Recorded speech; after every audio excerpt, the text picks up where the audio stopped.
Good morning. Good morning. I know it's early, and perhaps you weren't aware I was speaking to you, so why don't we try this? I'm going to greet you all, and when you recognize yourself in my greeting, I want you to actually stand up and say good morning back to me. Can we try that? So, good morning, strong women. Good morning, leading women. Good morning, determined women. Good morning, progressive women. Good morning, resilient women. Good morning, fearless women.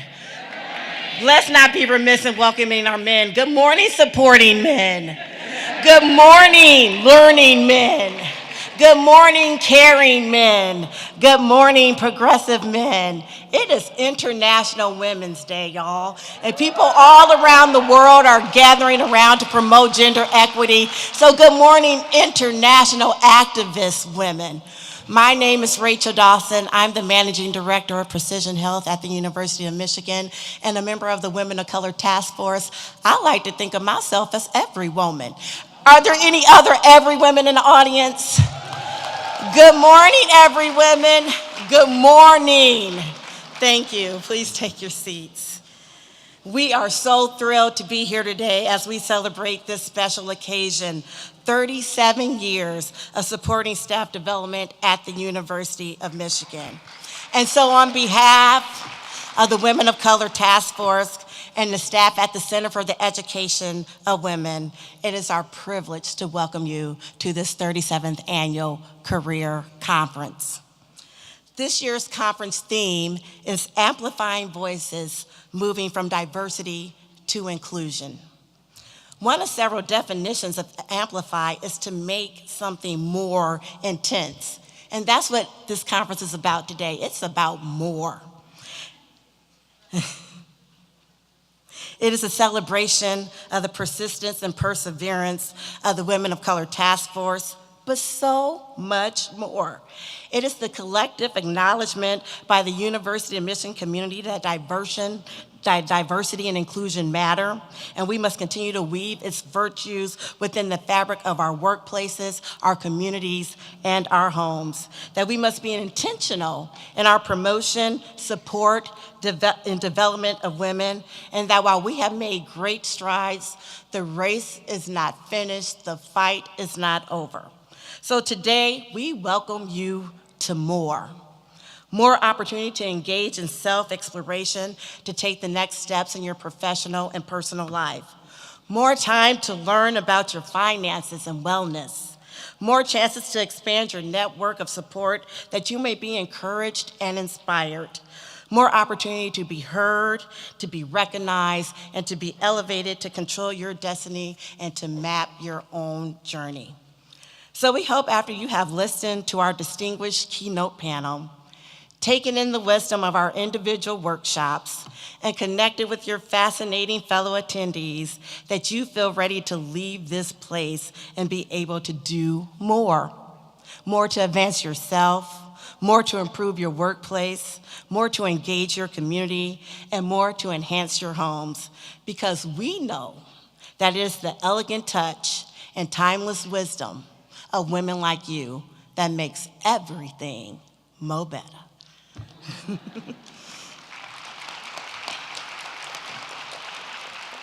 And now it's my honor to recognize those who have worked to make more possible today. First, we want to recognize the women of the Women of Color Task Force. The task force is one of the oldest staff development networks in higher education in the nation, offering informal mentoring, monthly networking meetings, summer professional development programs, and a fall leadership development retreat to support and develop University of Michigan staff. We are so very proud of our work, and we are pleased to be part of the University of Michigan tradition of developing administrative leaders who carry out the research and learning mission of the university, which helps set us apart as the leaders and the best. Will all the current members of the Women of Color Task Force please stand and remain standing? These dedicated women support the task force. Thank you. These dedicated women support the task force by helping to plan this conference and our other career development activities. Please give your colleagues a hand of applause for the wonderful, impactful university service.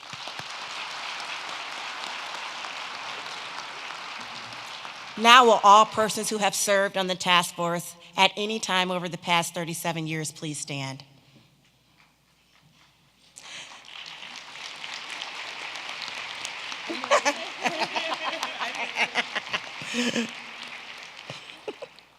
You laid the foundation for the work that we continue today, and we hope that we have made you proud. Thank you for your service. You all may be seated. It is now with gratitude that we recognize our 2019 conference sponsors. These are the leaders who encourage and support staff development every day at the University of Michigan. Support for this conference was provided by the Office of the Provost, which provides baseline funding for the Women of Color Task Force. University Human Resources, the College of Literature, Science, and Arts, of which I'm a very proud alumni. Michigan Medicine Human Resources, the Ross School of Business, and Precision Health at the University of Michigan, a cross-campus initiative aimed at innovating healthcare through the exploration of genomics and the social and environmental determinants of health so that we may better treat patients and make sure that we get the right treatment to the right patient at the right time. We want to give a very special thank you to Golden Limousine for providing the shuttle from Palmer Parking Structure to the Michigan League.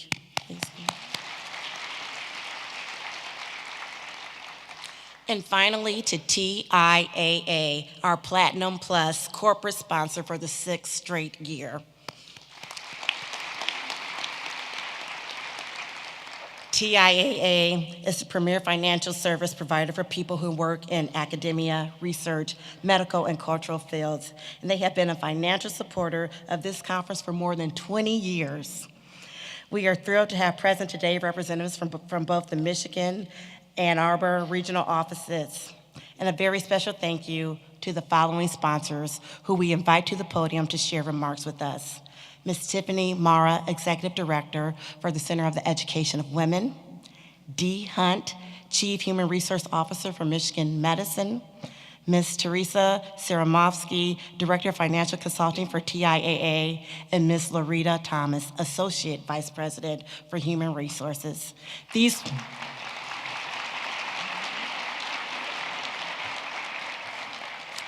women, through their own careers in support of our work, exemplify living a life of doing more, being more, and giving more. Let us give a rousing applause to each of them as they greet us.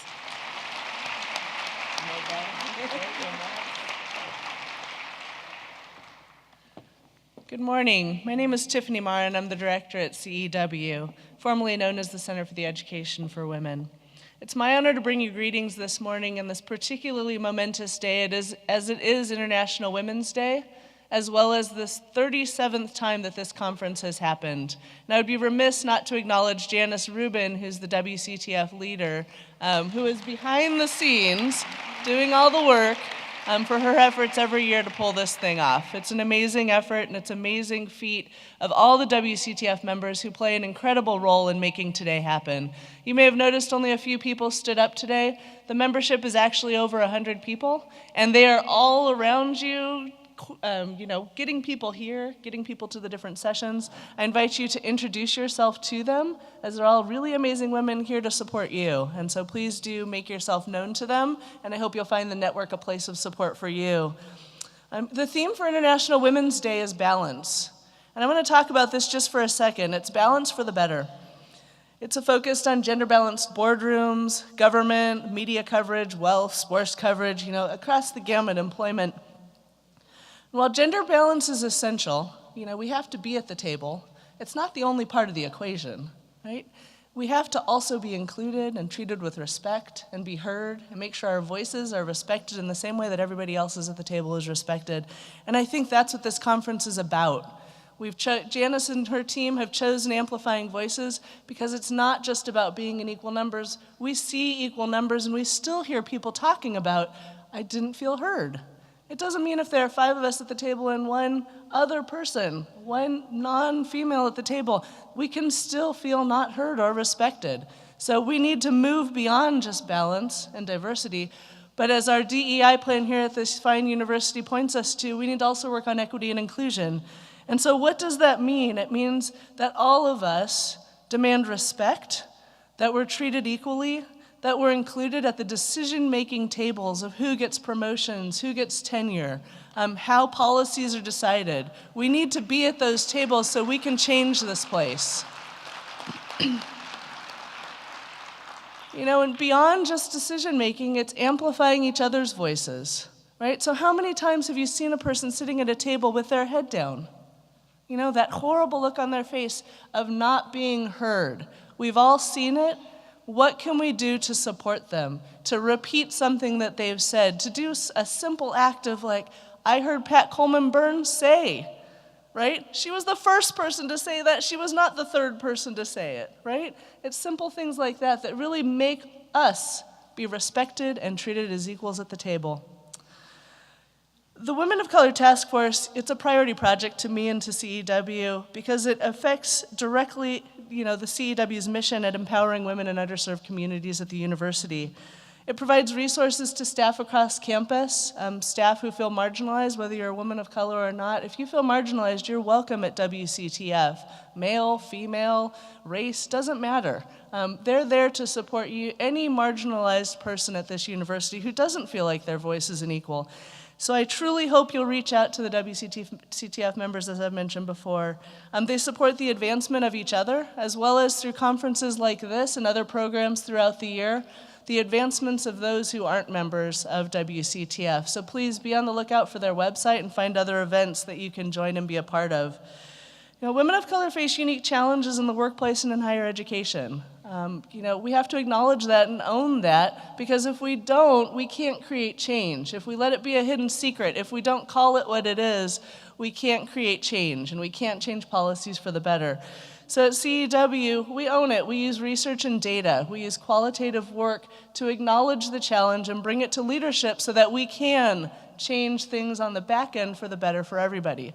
When we change policy on behalf of one person, it changes policy for everybody. It rises all ships at the same time, and that's what we try and do at CEW. And it's an honor to be a part of the organization. I hope you'll stop by CEW to say hi. I have an open door policy, as do many staff. Please stop by just to say hi.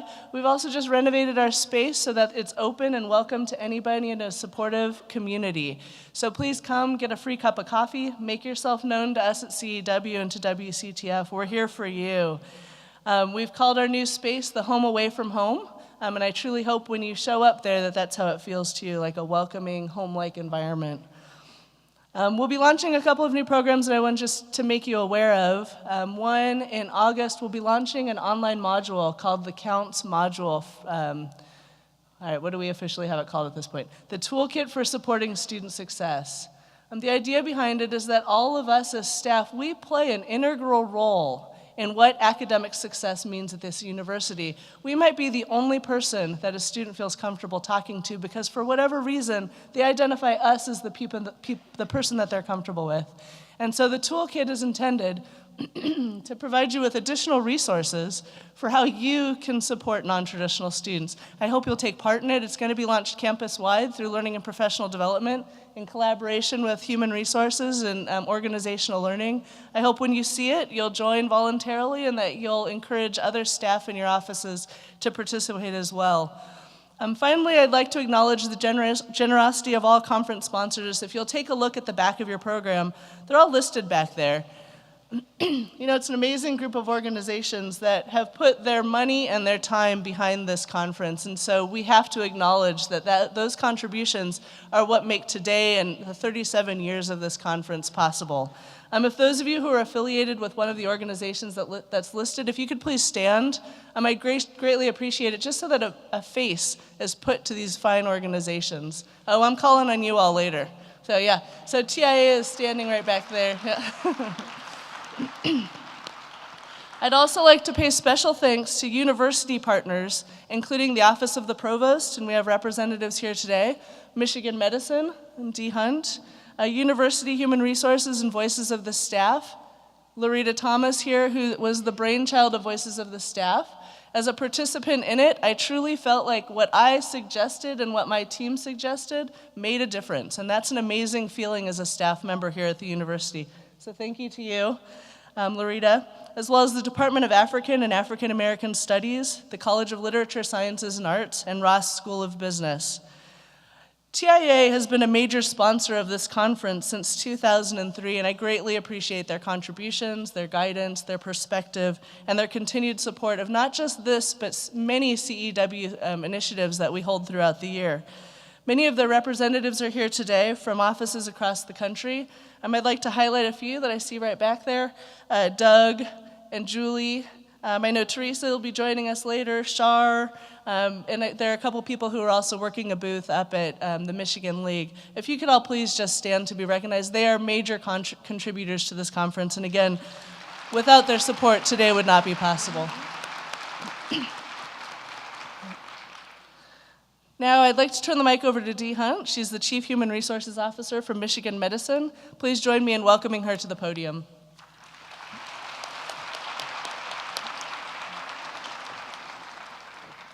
Good morning, everyone. You guys look really great from standing here. Can I just tell you that this room is full? So welcome again to the 37th conference. This is amazing. So there's only a couple people, or maybe one or two people, been around for more than 35 or 37 years. So to those, we thank you for even moving this forward. And from today, we just want to talk about how we move forward. So this is another opportunity for us to come together. Thankful that we can have our staff, our faculty, our students, our friends, our family to join us for a day of learning. And that's what this is going to be, a day of learning. And we're going to be talking about career education. We're going to talk about diversity and inclusion strategies, how we manage stress as women. It's going to be very helpful. And mentoring. Whatever we learn, we need to know how to pass it on so that those coming after us will have a better opportunity than we do. And annually, this conference provides so many learning opportunities. This is my second conference as an employee of the University of Michigan, so I'm excited to be here. But today we'll be hearing from a panel of knowledgeable leaders in this work that will help us move forward. So let us not forget that we will be learning something, so we should be listening as we learn, because this is information that is going to be very valuable to us, whether we are at work and whether we're at home. We can take this information and use it wisely. You will also learn not only from the presenters and the panel guests, you'll be learning from those sitting in the seats right next to you. So take advantage of their wisdom and knowledge as well. So we're here today to learn, to listen, to share, and then participate in something. So what I would like you to do is to participate in what our theme is. It says Amplifying Voices. This is a great auditorium to test this. So why don't we use our voices to say we're moving from diversity to inclusion, okay? All at once. I used to be a choir director, so don't embarrass me. Don't embarrass me. So we're gonna say together, moving from diversity to inclusion, all right? Moving from diversity to inclusion. Now that was all right. But I know this can be done better. So that was our test. So let's just do it again. Moving from diversity to, you see that? That was really good. Thank you. So take the time today to put what you learn into action. Don't just sit here and take it and walk away. Put it into action. And that's what moving is. Moving is moving towards something. So a quote that I found was, motivation is knowing you are learning, you are growing, and you're succeeding towards your desired outcome while sustaining positive momentum. Let's not stop moving. Let's keep moving from diversity to inclusion for all. So what we need to do is amplify our voices no matter where we are. We need to be heard. We should be heard. And we're very knowledgeable women and men who should be listened to at all times. And I am so excited for the panel that you're here, our keynote panel. They have tons of information that will help us with this journey. So I encourage you once again, take what you learned today, put it into action. Let's move forward and have a wonderful day.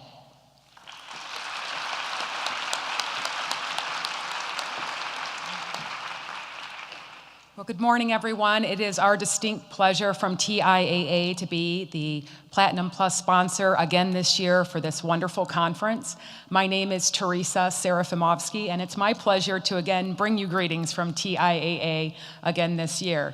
I'm a proud alumni of the University of Michigan Dearborn, and I am now a proud mom of a University of Michigan Flint incoming freshman, and I have one more at home, so I'll get her here on Central Campus.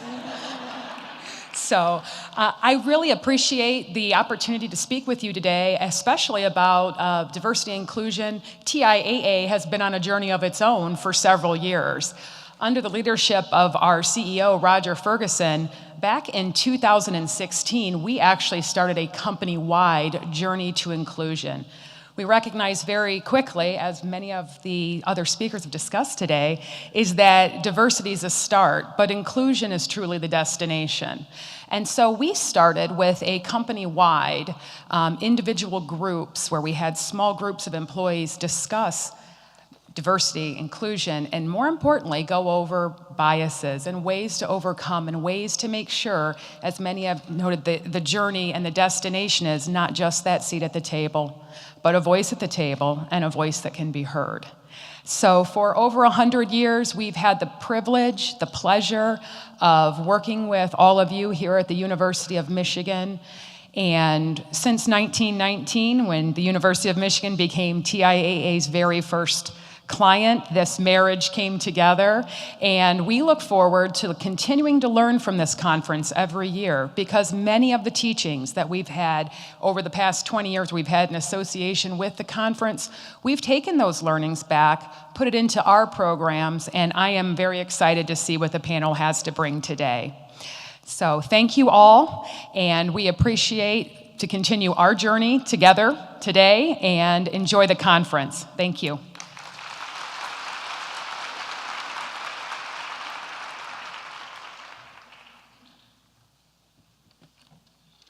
Hi, y'all. How you doing this morning? Isn't there always a sense of reunion, a sense of renewal, a sense of reinvestment in ourselves on this day? I think it's one of the best days on the university calendar, and I hope you will appreciate that. How many of you, is this your first conference? Oh, wow, at least a third of the audience. You'll be back next year. Absolutely. How many of you have been to more than 10 conferences? That's incredible. Thank you for your investment in yourself. Amplifying Voices. Let's think about tomorrow night's game. No matter which Michigan institution you'll be rooting for, I know where I will be. Let's imagine this is Chrysler Center, and we're down to 72. And you want to tell the team that you believe in them and you believe in yourself. Let's hear a cheer. Amplifying Voices for yourselves. Okay.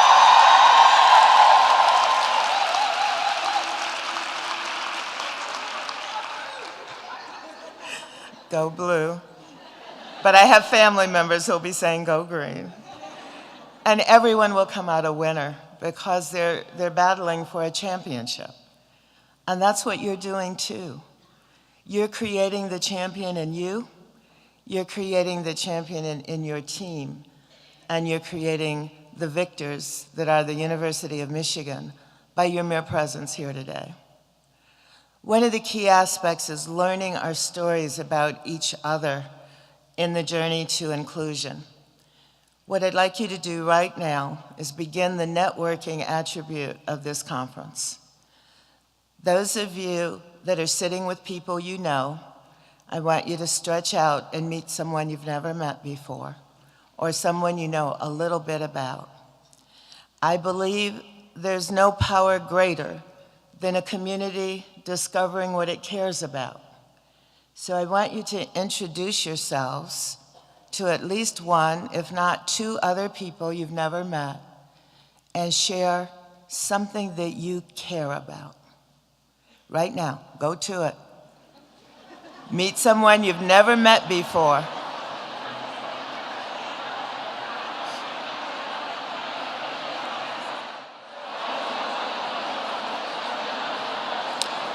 Ten, 9, 8, 7, 6, 5, 4, 3, 2, 1. Let's come back together.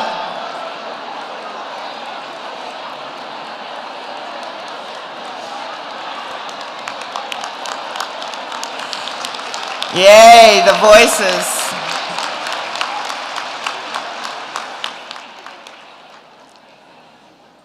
I imagine you shared what you cared about. I imagine you shared that you care about learning. I imagine that you shared that you care about family. I imagine that you shared that you're learning and you care about that journey. And I imagine that you cared about work and community service and other many, many things that make up who we are. But in amplifying the voices that you just did, as loud as you shouted for tomorrow night, you make a difference in the power that you own in your daily journey during your career at the University of Michigan. I thank you for that, and I invite you to increase that power with your interaction today. Make the most of every moment that you have in learning for yourself and learning others' stories, owning those stories, and letting those inspire you for the future as we all move together to inclusion. I would be remiss if I didn't ask all current and former members of Voices of the Staff who have been the voice for the staff now for 12 years, if you would please stand and receive our thank you for the work you do to make the university a better place for the members of the staff of the university.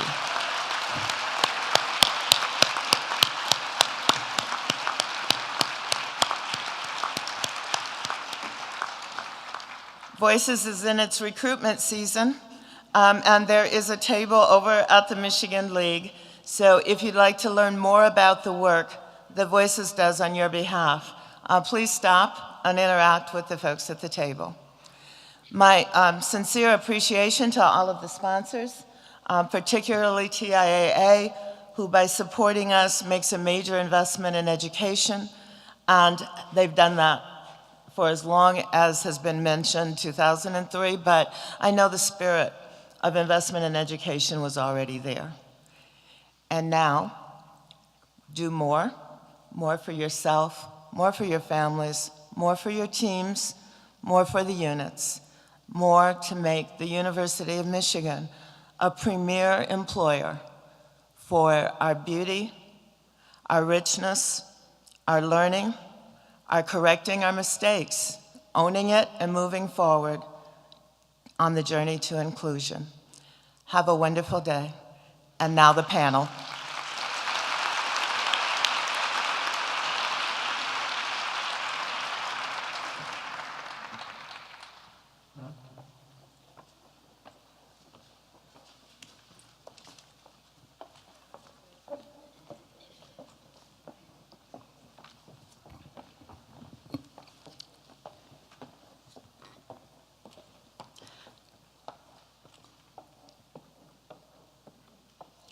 Good morning. Good morning.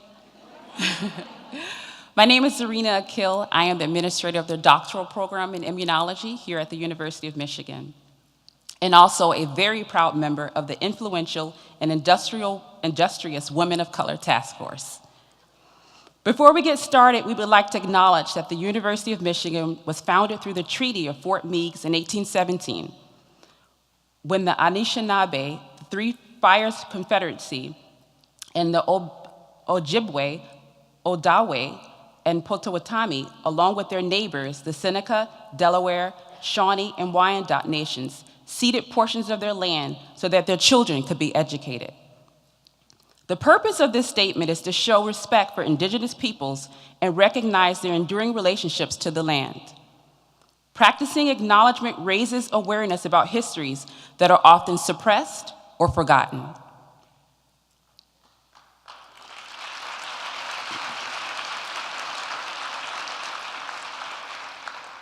I am delighted to welcome to our 37th Annual Career Conference our panel of accomplished thought leaders and trailblazers. Our panelists this morning will give insight and understanding on multicultural issues, help our audiences consider perspectives other than their own, encourage civil debate, as well as broaden the basis for critical thought and promote cultural understanding. Our panelists are doers who often challenge mainstream assumptions and will provide a forum for us to deepen our knowledge and awareness of issues and opportunities for change in our global society. They will discuss the DEI strategies that corporations and educational institutions can implement, as well as best practices employees can use to create a more inclusive workplace. Today, we are here to actively listen to an engaging discussion amongst our very own. Distinguished lifelong educator, Assistant Vice Provost Dilip Das, our Michigan Treasurer, Laurita Thomas, who is also Associate Vice President of Human Resources, and groundbreaker Cynthia Bowman, Chief Diversity and Inclusion Officer at the Bank of America. Facilitating this discussion is the very energetic, authentic, and inviting Taryn Petryk, Diversity and Inclusion Director of the University of Michigan Ross School of Business.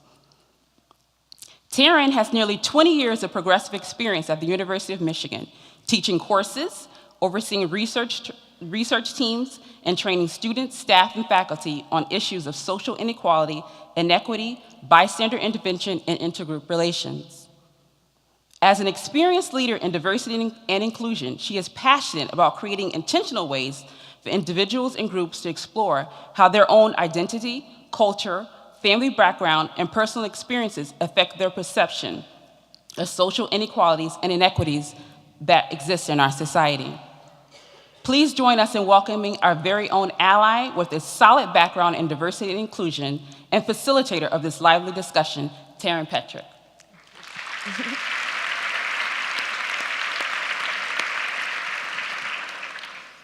Dr. Das is the lifelong educator who began his career as a public school teacher and coach in Minnesota, and then as an international school biology teacher and coach in India. A significant focus of his current work as Assistant Vice Provost for Equity, Inclusion, and Academic Affairs at the University of Michigan is on access to and success at the University of Michigan for first-generation college, Pell Grant-eligible, underrepresented minority, and transfer students. Dr. Das prides himself on staying sharp on new research and new opportunities for creating progressive partnerships. Making connections, drawing people and groups together towards similar goals, mentoring, and building networks for those with fewer strands of support are essential to his role. Undoubtedly, if you're looking for an essential reading list of must-read books to stay woke, check out the bookshelf in his office. Please join us in welcoming the well-read and respected Dr. Das.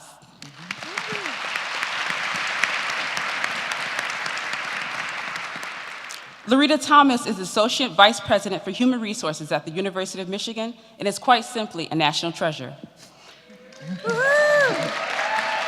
Thank you. She is responsible for human resource policy for all U of M campuses. Her human resources career spans roles in the financial industry, higher education, and healthcare. She serves as a leader in HR professional organizations and on numerous community service boards. Laurita shines at creating work environments that unleash the full potential of people.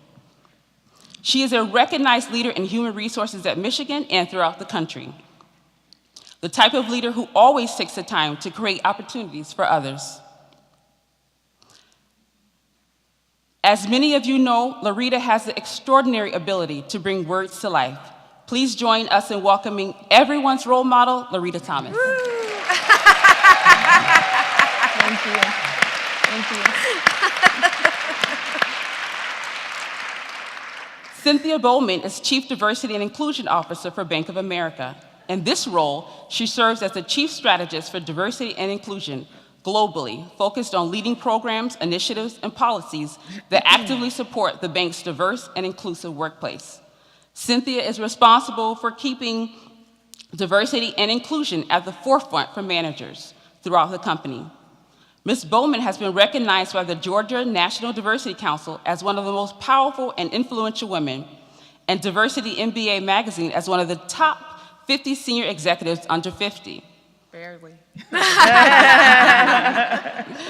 She was also awarded a Trailblazer Award and was recognized by Black Enterprise as a top executive in corporate diversity. Woo! When a law restricting transgender bathrooms rights took effect last year in North Carolina, igniting a national backlash, Cynthia wanted Bank of America employees to do one thing: talk about it. As a result, Bowman helped to create a program known as Courageous Conversations. Her idea was to create a more inclusive workplace by establishing an open dialogue through online message boards and employee events about sensitive political issues that are often hard to discuss in the workplace. A few summers ago, during the height of the Black Lives Matter protests, Bank of America organized a forum in New York, where employees from different racial groups shared their feelings about the string of shootings of Black men by police and the unrest that followed in cities across the country. Bowman believes in the importance of opening up the dialogue, because if you open up the dialogue, you can create better empathy and understanding. Please join us in welcoming our keynote speaker, a fierce proponent of courageous conversations and accompanying actions that embolden diversity, equity, and inclusion.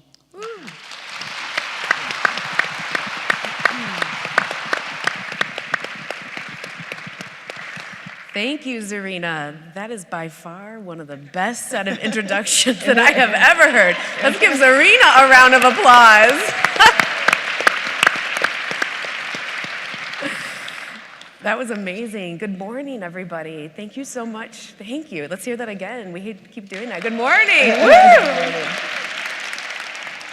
We are really excited to be here with everybody this morning and to talk through how does diversity, equity, inclusion play out both in higher education and in the world of business. And we want to really make this a facilitated conversation where we'll say it's informally formal. We have a set of questions, and then we'll also see what comes up in the conversation. And so we invite our panelists to be their most authentic, honest, personal selves as you see bringing forward the work that you have done and sharing your experiences and journeys with us. We cannot talk about inclusion without talking about identity. And when we say identity and talk about identity, we really do mean the broad spectrum around gender, identity, race, ethnicity, citizenship, physical, mental, cognitive, learning, ability, disability, veteran status, across the board.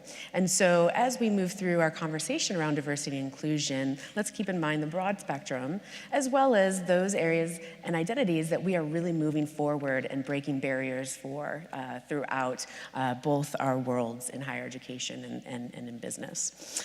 And so we know that these conversations can sometimes be difficult to talk about, and that when we want to raise and normalize conversations around race and gender and sexual orientation, that can sometimes be difficult. And so what we hope is that we can do that we can do that here, that we can potentially name some issues, talk about all the positive successes that we have had, and where do we see the future going. So we invite all of us to participate and think about what's our role in moving the work forward as well. So I would love to start with just more of a personal question for our panelists around what was your personal path or your journey that led you to want to pursue diversity, equity, inclusion in your career? We know that there's our personal life and then our career life, and sometimes they're seamless, sometimes they're not. But what were one or two moments that really brought you to want to be here, want to be in this space 24/7? We'll start with Cynthia. All right, great. Well, first of all, thank you so much for having me.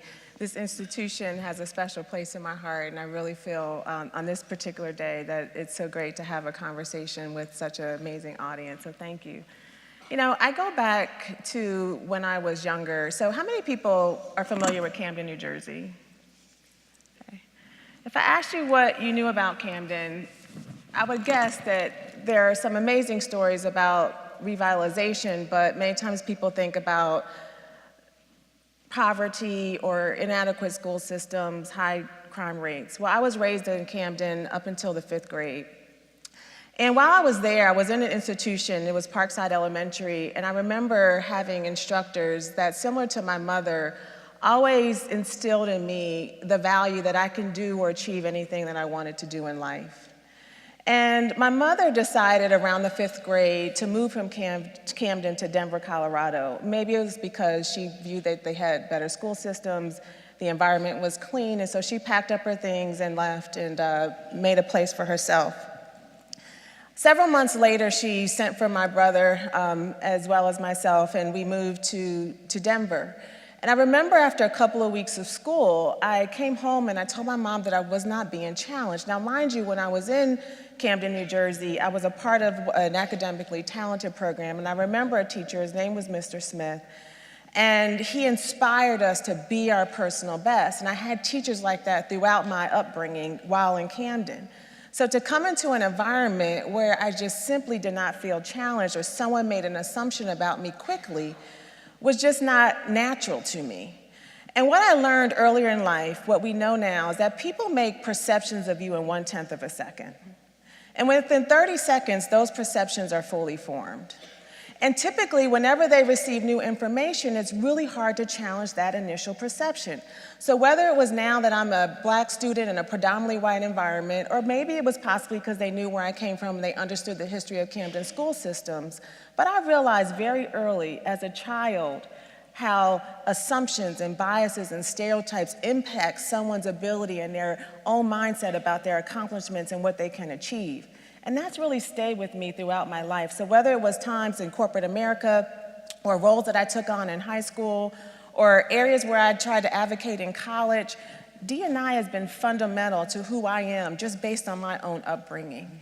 And so now in the role that I have in corporate America, it's really important to leverage difference for the power of good and to challenge outcomes such that experience that I receive coming up are not the norm for our students in this world today.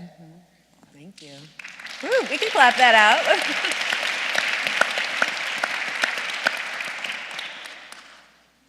Dilip or Laurita? Go right ahead, Dilip. Thank you. Again, privileged and humbled to be here in front of you in this beautiful, almost decadent hall, so happy to be here. I would say this, that I was lucky enough to be raised as what is known as a third culture kid, which means that, that my parents came from very different, wildly different cultures, and that allowed me to learn about two different spaces, two different places, ways of thinking, and that in itself is a privilege and a benefit to learn in that way. And the third culture meaning that you have to find your way between those in some way. And that is a gift, and I'm always appreciative of that. And then when I started post-secondary, I was drawn to the study of ecology because it seemed really natural to me, no pun intended, that the idea of the strength of any ecosystem depends on the health and the diversity of all organisms in it. That seemed so logical, and I was drawn to that.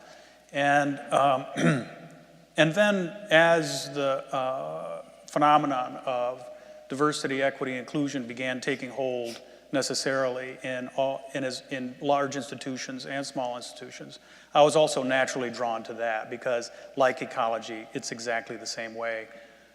We cannot have a healthy, vigorous, livelihood, ecosystem, community without diversity and inclusion. So that's a short story of how I got here. Thank you.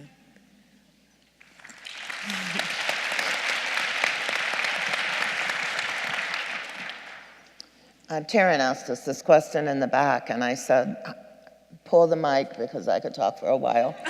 So she will cut me off. But how many of you read Becoming by Michelle Obama? Oh my goodness, you've got some work to do.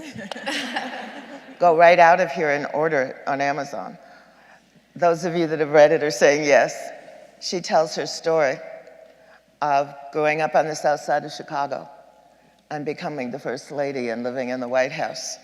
And it's a remarkable story in the way that she tells it because it's very real. And you can learn how to tell the best of your story, the challenges of your story, the things that people make judgments about immediately. And so I've been trying to think about that question. And my immediate answer was, I was born in this journey. But there were some trigger moments that I will never forget that I think inspire you to do your best. Many of you in your experiences have been told what you will never do or what you can't do or that's not possible for you. And too often people believe it. Well, I had parents that didn't believe it and supported me in doing some strange and weird things at the time that even now I think about could have gotten me killed, but they were important to stand for. So in the 10th grade classroom in Ontario, California, I was a member of the National Forensics League, and we had to debate in our classroom. And the name I drew and the topic I drew and the person that I was to debate, he announced very quickly that he was the son of the Grand Wizard and he refused to debate me. And that in that area. And the debate teacher said, well, then I guess you're leaving the class. And you'll fail the class for non-participation. So he chose to do the debate. I don't even remember the topic. But the class roared for my part of the debate, which represented the stories of so many people in my place, whose stories I shared.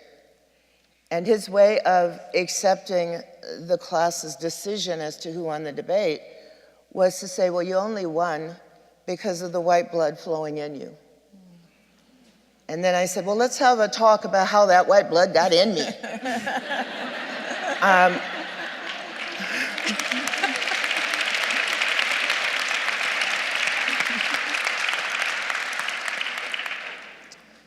In that same school, we have guidance counselors. And the guidance, despite my GPA, the guidance counselor said, well, you're colored and you're out of state and your dream of going to the University of Michigan will never happen.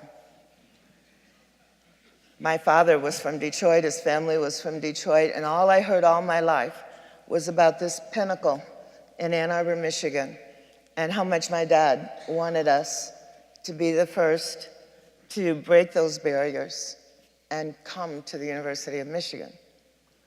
So it was the dream of my father and all that had invested in him and my mother supporting him that said to me, I'll do everything I can to get into the University of Michigan from California. And when that happened, I brought with me the heritage, the legacy of the sacrifice of a whole community of people that wanted that to happen for me. And having that happen during the Civil Rights Movement, all of the camps that are put in front of us, in this journey to inclusion, the more we understand each other's stories and what drives us and what creates our passion, the more we understand what you've already overcome to be here, the more we understand the dreams you have for yourself and for those you care about, whether they're your children or the neighborhood or the classrooms where these shapes happen, the more we can make a difference. Thank you. Thank you. So a common theme between the three of you, you each came into this work for different reasons, but the theme is that you had critical moments, those critical experiences in your youth or in the formation of yourself and your identity to say, hey, I want to do this for a long time, right? I want to move this work forward. I want to be able to build community and inclusion in ways that maybe you didn't even have that for yourselves as you were growing up. So thank you so much for that. We want to take 3 minutes for you all just to turn to somebody next to you to share with that person, why do you care about diversity and inclusion? Why are you here? Why are you at the Women of Color Conference? Why are you listening to these fabulous people? Why do you care? We're just gonna do this for 3 minutes. I want you all to connect with each other to create that vibrancy and amplification of the voices. We'll tell you when those 3 minutes are up. Go. I love that. Okay, 10, 9, 8, 7, 6, 5, 4, 3, 2, and 1.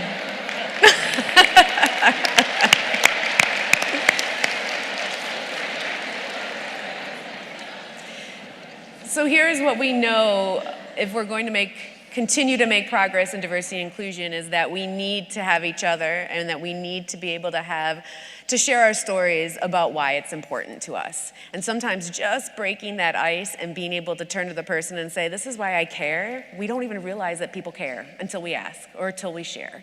So we hope that as you go through the rest of the conference and rest of the day, and hopefully as you move forward in your own workplace, that you can just pose these questions. Why do you care? This is why I care, right? Sometimes you have to take that initiative too. So thank you. We're going to be asking a couple questions throughout, so be prepared on that end. We are going to switch a little bit and talk about our DEI strategic work and our plans and the momentum that has been created at a number of workplaces as well as within the country around raising the conversation and really saying, we've got to tackle this. We have got to make this a priority.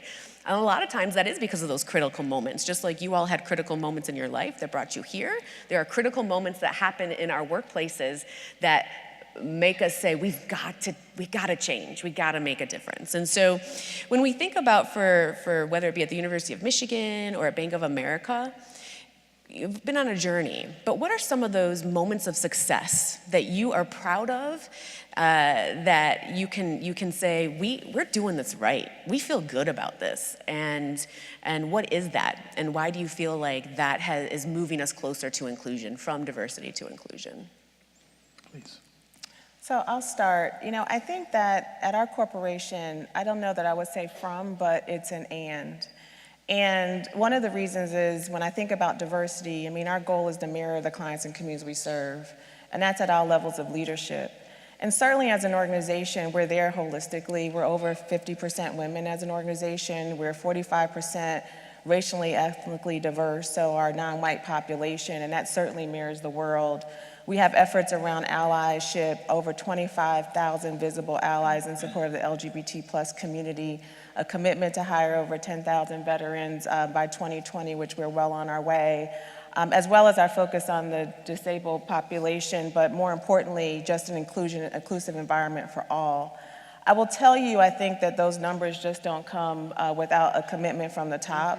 So first and foremost, that would be my top point, is that our CEO and the commitment of our leadership team and our board, this is just not about the right thing to do, it's about the fact that it's imperative for business and for us to be a viable... This could be interactive.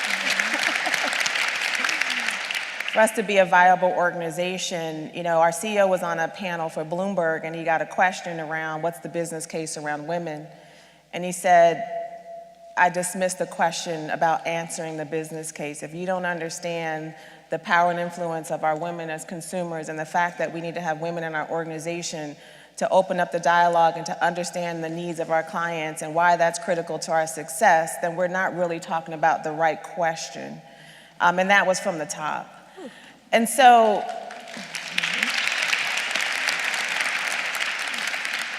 the second thing I will say, in addition to commitment, that I think is really driving change is being very transparent about the issues that we truly need to solve for as an organization, and driving accountability and a culture of inclusion with our leadership and our managers that is creating a different set of outcomes and allowing us to continue to see some of the great progress we've had as an organization. Great, thank you. So Dilip and Laurita have different, do different types of work at the university and have different ways of approaching DEI within their respective areas as well. And so from your perspective and your area of influence, what would you say? Many people ask me what's different about our current strategic initiative around diversity, equity, and inclusion from the ones that have come before, from the Black Action Movement to the Michigan Mandate to other specific top-down led commitments in this journey. And my answer to that is this president asked to hear every voice. He challenged us to make this a grassroots as much as a top-down commitment, and he certainly has been courageous in the commitment that he is leading to make this campus one of leaders and best in the journey to inclusion. But when he said, I want town halls, I want to go out and talk to people, I want to hear from people, I want to learn what people's experiences are, and I believe the best ideas are among the people that achieve our mission every single day of teaching and research and patient care and service to the community. And so he listened, and his leadership team listened to what we needed to do to make a difference here. And so there were many learnings along this process, and there will be many more as our identities evolve and change, and we need to learn more about respect for each other. But I think a singular success I would point to is how many of you have participated in the unconscious bias training that we have reached 30,000, so most of you probably have experienced it. And every single person that has gone to that course learned something about themselves. And in learning about themselves and what others' perceptions are of those stereotypes, etc., every single person made a commitment to be more aware, to be more open, to understand how biases confront opportunity and possibilities. And I think with everybody paying attention to that, I believe we'll have more opportunity to achieve our goals than we've had in the past with just, this is important, so do it. Thank you.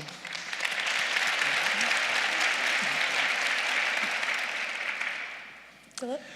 So let me just say this, that the DEI strategic plan, which President Schlissel launched in 2016, is historic and unprecedented on any campus in this country. And it's a significant, and I'll use that word that Laurita used, courageous investment. And you can't have progress without investment. And we must move the needle on this. And let me also underline the fact that of the 51 plans, that's the grassroots up on this campus doing 5-year strategic plans. There are 99 DEI leads, and 75% of those DEI leads are women. Who's driving change in diversity, equity, inclusion on this campus? Women.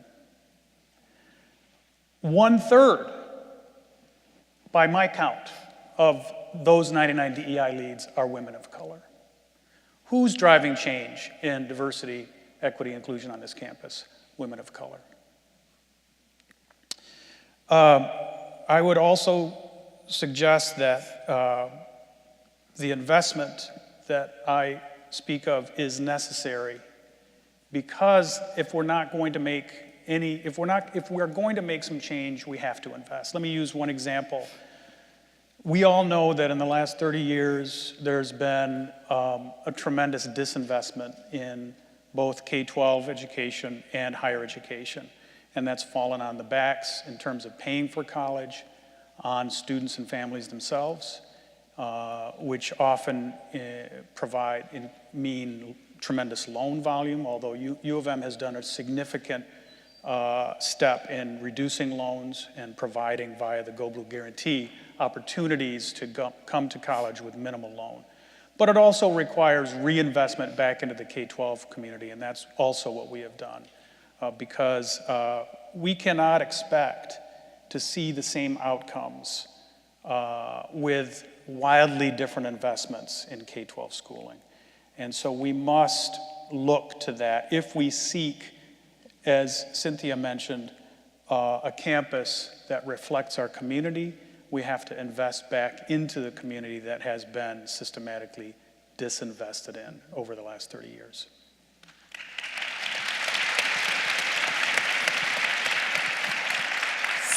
So Dilip, I think that leads us into the large amount of advancement that we've had in moving forward DEI in the workplace, but that we still have a lot more, and there's a big gap still, right? We still have to move forward in advancement. And so from the perspective of you all, what are those gaps, and how do we fill that? And how do we really move to advance DEI even further than where we've been? Yeah, so I'll start with one of the things that's really important to me. So a little bit about my also background.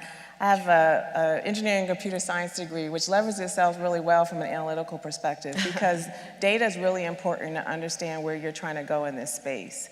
And I just want to sort of piggyback on something that you said about the staff, which is incredible. But in addition, you also have the leadership, because although you have individuals like myself that are driving diversity inclusion across an organization, and certainly I have a staff and team that is global, leadership and the commitment of leadership who ultimately owns the decisions that are made to create increased representation, or managers who are ultimately responsible for driving an inclusive environment are more actually critical sometimes, because it really does need to be driven from the institution with support of the infrastructure of the D&I staff. And that's an element that enables success. But just generally speaking, kind of, so where do we go from here, and where are the areas of opportunity? I mentioned that our goal is to mirror the clients and communities we serve. So that's one, that's representation. And we do that very well holistically. And we recognize that there are certain pockets of groups that historically have been underrepresented, whereas you move up to the top, we need to make more progress. And so what we've done is we've gotten much more granular and specific around understanding where those pockets of inclusion occur. We have become more transparent with data for our leadership, such that at very specific and granular levels, you can understand where we are making progress, but more importantly, where we have work to do. And we're sharing that data more openly, because without understanding the issues, it's hard to define specific actionable ways to drive improvement. And we're also taking that down to a level of understanding what that means in terms of hiring, the levers that usually change representation or promotion or pull through, as well as retention, and have targeted processes where we've been doubling down on things like in our hiring process, whether it's diverse slates or diverse interview teams, or promotion is understanding pull-through and issues that are occurring throughout that pipeline and how do we go about that in more targeted ways, or simple stay conversations and trying to keep and retain the leadership that we have. And so it takes a very rigorous and ongoing process, I think led with data, that really enables progress over time, at least in our corporation. And then lastly, what I will say is just because you have diversity, which is I think the point earlier, doesn't mean you have true inclusion. And so we can focus on numbers and progress, but you also need an environment where everyone feels like they can bring their whole self to work. Individuals can be their authentic self. Individuals don't feel like they have to cover to be successful. And so we focus a lot on a culture of inclusion through things like unconscious bias training, through things like inclusive learning. We have started to turn our learning on its side a bit. And so for instance, we just had a session which we've been calling Let's Get Real. But we focus on those moments of matter for our leaders. And I coined that term because it's the moments where decisions are made where the most bias occurs. When you hire, when you promote, who you choose to put on a special project, who gets that next big assignment. And we're trying to mitigate the bias that tends to happen such that the outcome or the decision is more inclusive, because we know when you interrupt it through things like unconscious bias, you're 50 times more likely to make a decision that's not, that is more inclusive. So I would say again, it's the dedicated, focused, relentless, not only on representation, but ensuring that everybody who walks through the four walls of your institution feels like they belong and that they are in an inclusive environment, and we measure both. Thank you, Cynthia. Thank you. I really appreciate what you had to say specifically around we can have our directors, or we can have the one person who's kind of dedicated, but that really coinciding with what everybody is saying around you have to have that from the top, and it has to be permeated in the decision making, because one person with a title just isn't going to do it. We have to really create that environment and that community effort to move forward. Laurita, what would you like to add? I think one gap continues to be, we're working very hard on it, but it is well-intentioned people that don't know what to do and believe they don't have the skill or knowledge to do it, to be more inclusive. And recently, in the last couple of years, we've been involved in trying to address gender harassment, and in particular, the sexual misconduct that keeps women in the status that we don't want to be on, and we want to have more respect on the campus. And so we've used the Center for Research on Learning and Teaching players to do really quick snippets of a situation that could very much involve sexual harassment going on, that closes doors and abuses people that abuse their power relationship over our students and our staff in a gender-based way. And I've sat at a table with very high leaders, and after a skit has been suggested to them and they're asked what are they going to do, they stare at each other. And they really don't know. And there's a fear of doing the wrong thing, and there's a fear of retaliation. And one of the most significant things I think we still have to address is the building of that skill and knowledge and applying resources to people who want to do the right thing, and then others will watch what they're doing and model from that as the leaders put rewards and incentives and consequences. So one of the questions I would ask Cynthia, they introduced you and included courageous conversations. And I think those are very important. Could you talk more about your work with courageous conversations? Absolutely. So it started, interestingly enough, with two people on my team. And just to give you context, because this was around race, one is a woman who was white, and the other one was an African-American woman. And they both were a part of a situation, and they walked away with two totally different interpretations. And to Laurita's point, my fundamental belief is people's intentions are usually good. But their perspectives throughout their life and how they have internalized things that are going on in the world had them think about a situation very differently. One felt excluded, one felt the other one chose not to participate, and it was a very important dialogue. And they actually ended up finding this out by talking to each other, and then decided to meet over lunch over a series of months to learn about their own differences and how they perceive the world, how they perceive what's going on. These are people who are focused on diversity and trained. And so they brought the idea to my team, and we ended up doing an exercise during one of our offsites. And I realized that they were onto something critical. But it wasn't until I had a lady who came to me. She happens to be lesbian. She's a Black woman. This was back in 2016. And we met for coffee, and she said, and this was around the time, remember we had the Pulse nightclub that impacted the LGBT and Hispanic Latino community. Then you had Philando Castile, and then Alton Sterling. Then there was the police shootings in Dallas. And there was a lot going on in the world that were impacting so many people. And she said, I cannot focus on my job. These issues are so heavy for me right now that is not enabling me to be productive. And guess what? I walk in and my managers or people who understand who I am aren't even asking me how I'm doing. And I realized that we were onto something. So we started one of our, what I would call major courageous conversations soon after that. She was on the panel. So sometimes you raise a question, we put you to work. Oh, we know that all too well here. All those D&I leads up there know. But we had a panel on the polarizing topics going on in the world, and specifically focused on the shootings. We did it in our auditorium, which was referenced earlier. We had a couple hundred people show up. We do it live to desktop, which means anyone can dial in from wherever they are across the globe. We had 7,000 people join. Nice. And this was a conversation. We had a Hispanic woman, an Asian woman, a Black male, a white male. The moderator was an African-American woman. And then the lady that was on the panel was a Black woman who was also gay, and or lesbian. And so what we found was it wasn't about right or wrong, it was about people hearing their stories. Mm-hmm. Because the power of telling a story is incredibly impactful. Because what it does is it breaks down your perspective versus my perspective and what's right or wrong, but recognizing that perception is reality. And for people who don't have to experience that on a day-to-day, because maybe it doesn't impact you directly, or it doesn't impact your child or people that you love directly, but it's impacting someone in such an incredible way that it's polarizing her ability to really be effective at work. And so we found from that session, we posted that replay on our website, it had 20,000 views. So we knew we were onto something. So we've been having these conversations on all different topics since then. We had a topic around social justice and equality soon after the election. We had conversations after Charlottesville around the impact of bigotry and hatred on someone's personal life that was taken trying to stand up for equality, and what does that mean for us in the community?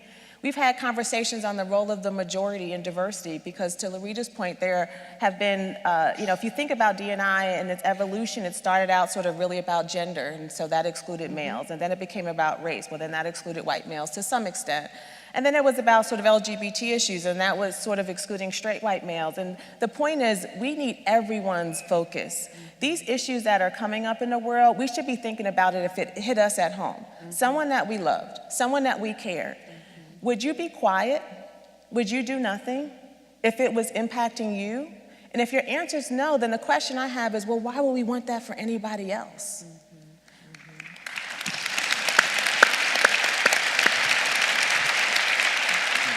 So in closing, what these conversations are doing, I think, is creating empathy, understanding around difference, because it's hard to hate up close. When you know someone personally and their story, I really think it changes how people think and how they would respond around key decisions that hopefully will create more inclusive environments for everyone. Did you want to say something else? I absolutely agree. I think normalizing the conversations, raising them to the level of being able to really be able to talk across difference is one of the key movements, and a lot of that can be done through storytelling. The personalizing is so important to the experiences that our staff, students, faculty are having, corporate leaders, C-suite folks, managers, entry-level employees across the board. And when we ask people to separate their personal from their professional lives, that can cause a lot of harm in different ways. So I love the courageous conversations idea. Absolutely. Laurita made an amazing point, which is sometimes people don't know what to do. And in those moments, I might say, it doesn't mean you have to go protest tomorrow. But it might mean you're in a meeting where there's an inappropriate joke that's being shared. And maybe you're not silent. Because you might not want to, I tell people that you want to sort of coach publicly and praise, coach in private and praise individuals publicly. But sometimes silence is condoning. Or it might be in a moment where a woman is speaking, which we know they're twice as likely to be interrupted, and they make a great point and then someone sort of takes credit. And you redirect them back and say, Laurita, that was an amazing point you just made. I know you just sort of reemphasized it, but thank you so much for that idea.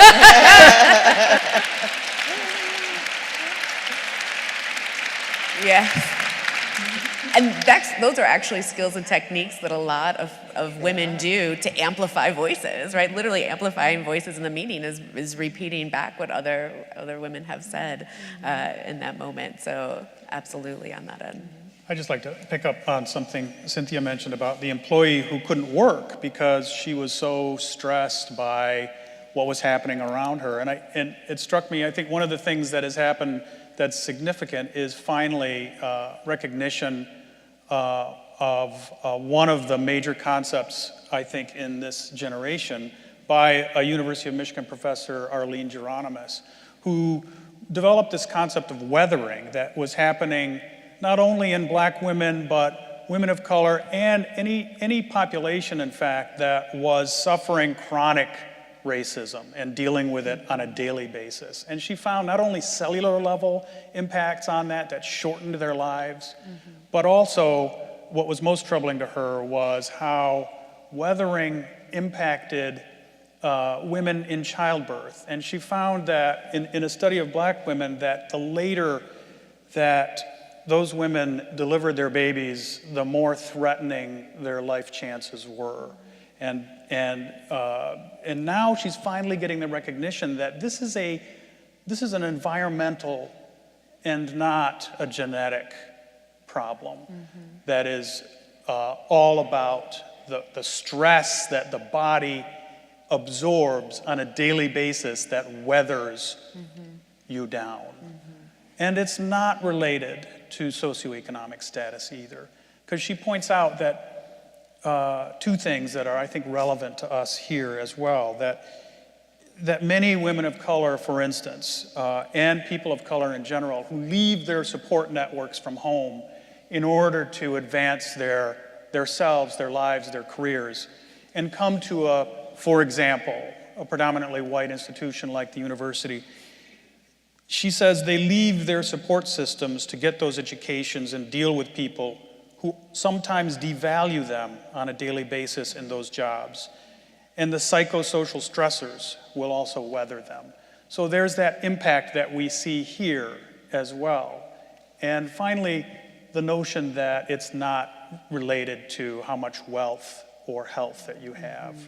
And we have several prominent examples of wealthy and supremely healthy black women particularly who have given birth later, and the person that I'm thinking of right now is Serena Williams, and it's documented the terror that she went through in her birth delivery. And this is shown again and again in Professor Geronimus's research of this incredible and eroding impact of weathering. So I just wanted to pick up on that and understand, I think it needs to be discussed more readily, because this is not something that people understand, and yet it is a reality in the lives of so many, particularly women of color. And that's why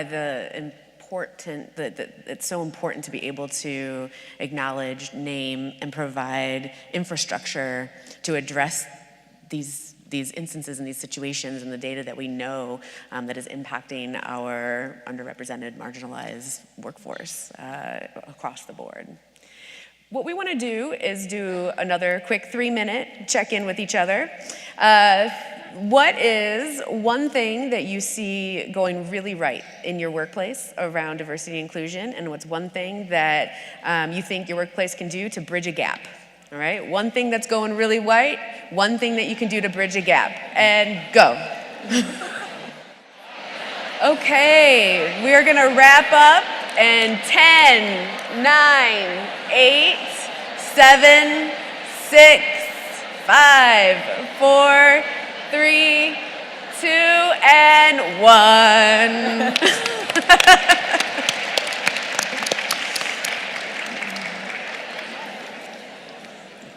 So we know that it is so important to celebrate the work that we know we are doing right, and also to have those conversations around what we need to do to move the needle and continue to move the needle to fill those gaps. Sometimes we have to start small because the big can feel overwhelming, but we need to continue in those conversations. So thank you, and hopefully you can take these conversations back to your offices as well.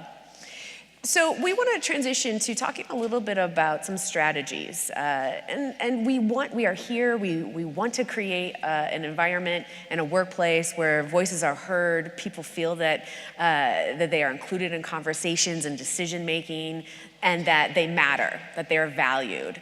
And so I would love to ask our friends up on stage, what are specific strategies that managers can do to create an environment that allows for this type of environment to occur? I think there are a number of things. We've done a lot of studies and work about what really matters to staff, the level of meaningful work, what matters to people. The meaningful work you get to participate in. Managers are important in creating a line of sight of what we do every day that matters to the people we serve at the University of Michigan and our communities. I think they can help people see and draw that pattern.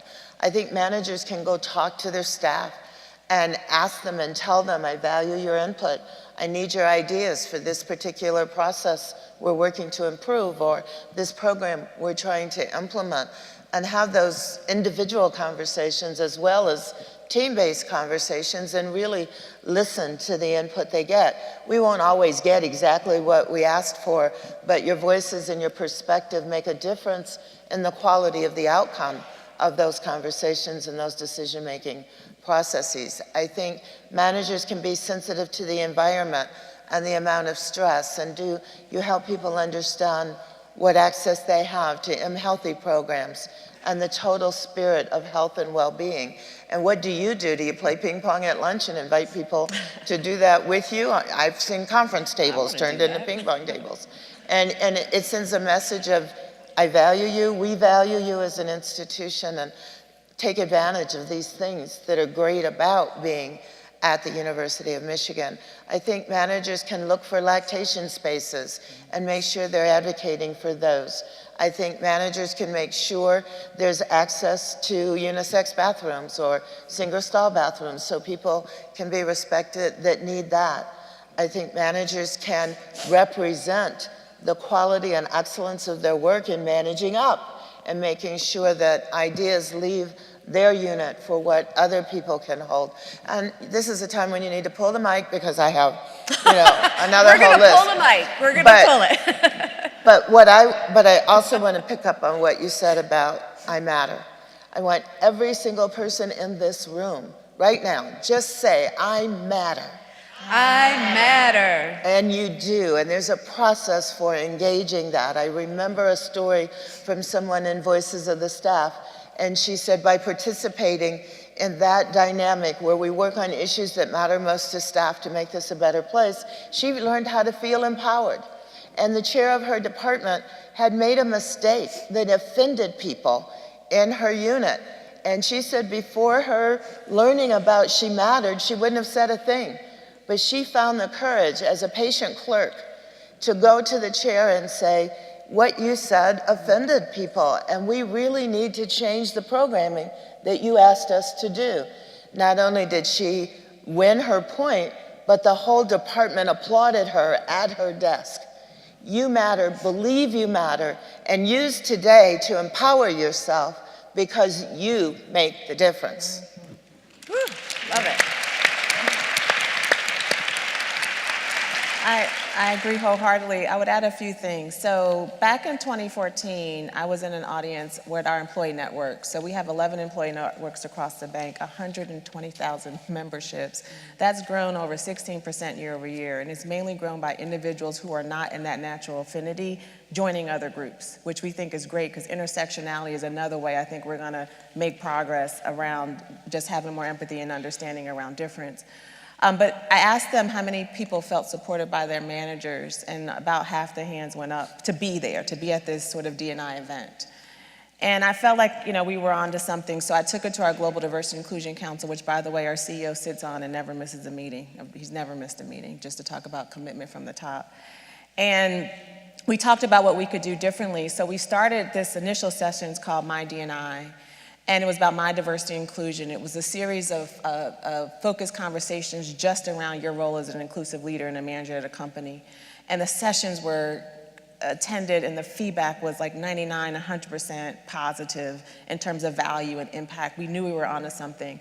So we've been doing it ever since, and we've been having all different types of sessions with our management around inclusion. And the training is not required. Since 2014, we've had 500,000 completions.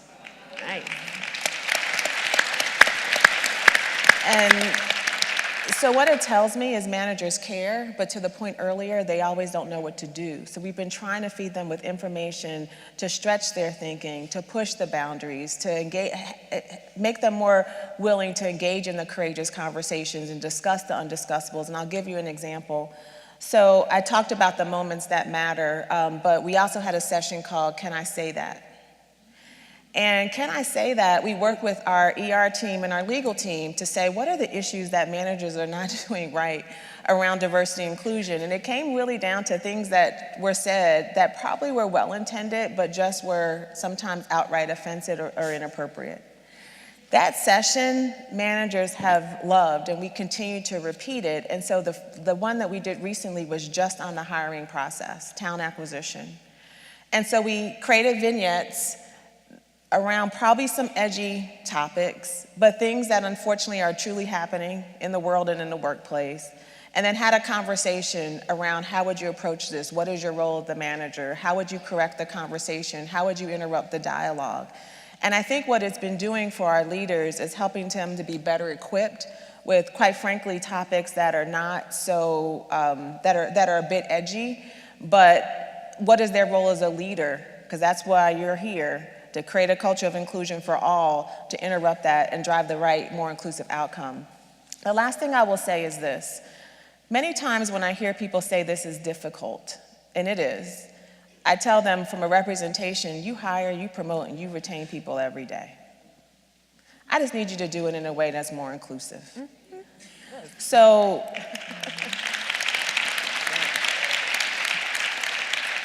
what I say is, how does it feel to be excluded? Just a few, if I asked you, how many of you have ever felt being excluded? Raise your hand. Everyone. How does it feel? Lonely, not good. Terrible, isolated, okay. So the point is, the tax on some people of exclusion is even greater. So the question for leaders, at its simplest point, is how do you create an environment where people don't feel that way? And sometimes it starts with a simple conversation. Have you ever felt excluded at work? Have I ever done things where you felt isolated? And I think the more people have one-on-one simple conversations, let's not overcomplicate it, around the reality of exclusion with the goal of true inclusion for all, you will quickly learn from your organization some simple tactics that as a manager in your organization that you can do. Love it, thank you. I'll just pick up briefly on that. There's an old book written by a kindergarten teacher. I think it's called No One Can Say, No One Can Play, something like that. Inclusive managers have to model inclusiveness, inclusive behavior. They have to, I think, understand that inclusiveness, Scott Page wrote 2 books on this after a significant amount of research demonstrating without any doubt that inclusive and diverse teams produce better outcomes, period. And if managers just fully understand that, and it's clear that that's the case, that will be one thing. But they have to model the inclusive behavior themselves, too. They have to invite their teams authentically to be involved. What we've seen in many successful units across campuses are those units where a significant percentage of the individuals in those units are involved in action planning and part of subcommittees that are working toward achieving those action plannings. They're making impressive gains, at least in dialogue and talking about it, in comfort levels, in transparency that's happening in those units. And that's a huge step forward in itself, is getting people comfortable in talking. You know, the word courage has been thrown out, and if managers can grasp that mantle of courage and sort of break through their fears and anxieties about having uncomfortable conversations, that's what makes such a big difference. And a sense of, I think, humility is important too. And realizing that as a manager, that doesn't mean that you have to know everything. That's why you have hired a talented team. Give them freedom. Don't micromanage them. Let them contribute to the greater whole and invite them to do so. And then finally, I'll just say to Sonia Jacobs, one of my heroes on campus and in charge of the organizational learning here, that I want to alert you that we are going to steal Can You Say That program from Cynthia's program. I love that. I would agree. I have it written down too. So we are about to wrap up our time together for this portion of the conference, but want to end with what are our hopes? So when we think about our dreams, where we want to be, whether it's in our lifetime or not, what is one hope that you have for diversity, equity, inclusion in the workplace? I think some of the concepts we've talked about here need to be directly aligned with performance. So we've talked about why do inclusion, and we do inclusion because many of us believe it's the right thing to do, but what we also know is that when we get really good at this, the performance of the individuals, the teams, the unit, and the university excel. And when we unblock the barriers for people to bring, as you said, their best self to work, it makes that part of our lives, which is a huge part, one that can be fulfilling and rewarding, and that shows up in what we contribute on the performance of us as individuals, teams, units, and as a university. And so my hope is that the stature that we've enjoyed, the outcomes that have made a difference, will be magnified by the strength of the performance we know we will demonstrate as we learn how to be more inclusive, to know each other's story, and to ensure that we're demonstrating respect in everything that we do. Excellent, thank you.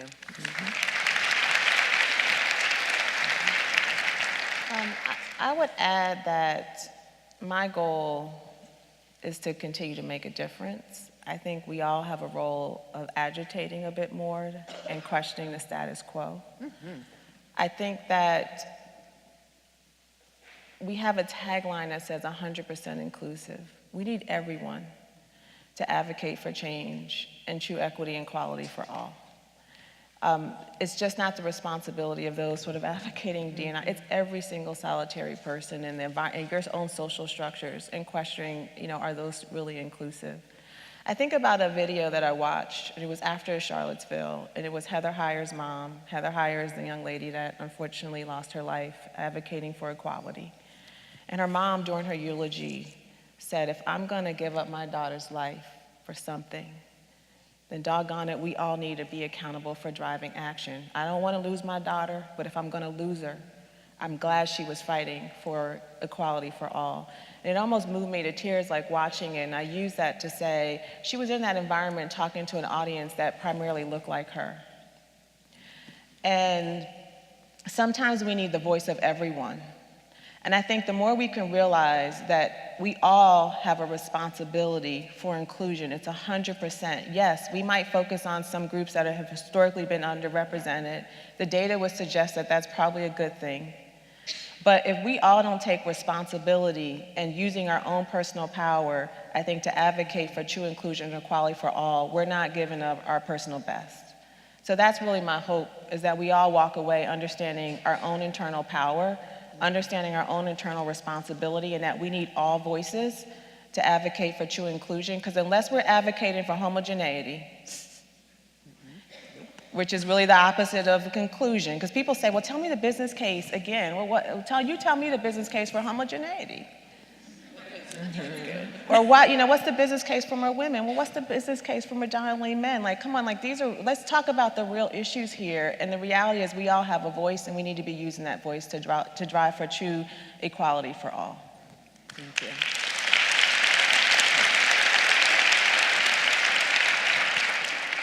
I will just wrap up by saying that I think personally and I think professionally here, the goal of DEI efforts really is to normalize it into business as usual, at the budget table in business as usual, to normalize inclusion so that difference becomes normal. I think ultimately that's what we're shooting for, and we do know that is actually yields superior outcomes. So we are driving toward that, we are pushing that. We don't want it to be marginalized at the doorstep or on the threshold. We want it to be in the hearth, where the cooking is happening, where people are talking readily, openly, courageously about all kinds of things. That's what the goal is to normalize inclusion. Excellent. Taryn, I'd be interested in your hopes. You have a key role in the Ross School. I would be interested in your hopes for this. Honestly, my hope is that I work myself out of a title, right? I hope that we don't ever have to have a director of diversity and inclusion, very in line with what Dilip was saying and Cynthia around really taking responsibility, that we infuse this really into our mentality. And it's just a given. It doesn't have to be swimming upstream. So that's my hope. Work ourselves out of jobs to get better ones. Thank you. So I have lots of notes. I have really good nuggets from all three of you, so thank you so much. I really hope that you all have also received some nuggets, inspiration.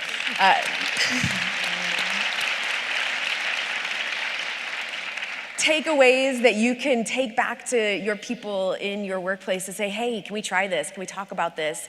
How do we talk about this with our managers? If you are a manager, how do we talk about this with our staff? And that the continuation of the conversation follows us through. So thank you so much. We haven't left yet. Don't leave. We got one more part.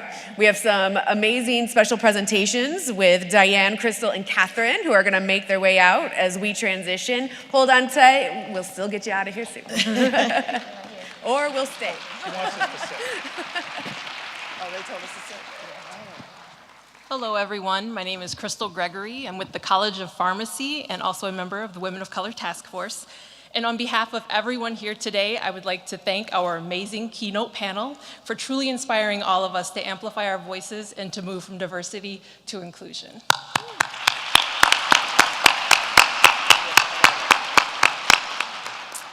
Taryn, Petryk, thank you for facilitating such a diverse and spirited panel. Dilip Das and Laurita Thomas, your insight on diversity within higher education is greatly appreciated, and thank you for all of your work in the Office of the Provost and University Human Resources. And to Cynthia Bowman, thank you for sharing your personal experiences, understanding, awareness, and the perspective of corporate America, and then translating it into our higher education world. We truly need another word for awesome today because they were so far beyond that this morning.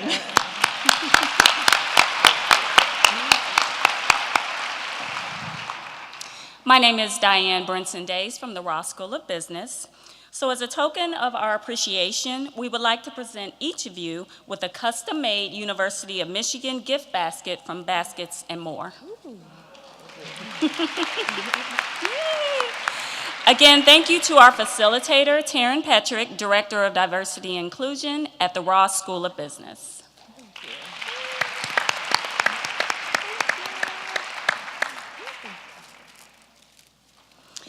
Thank you to Dilip Das, Assistant Vice Provost for Academic Affairs. Thank you very much. Thank you. Thank you to Laurita Thomas, Associate Vice President for Human Resources.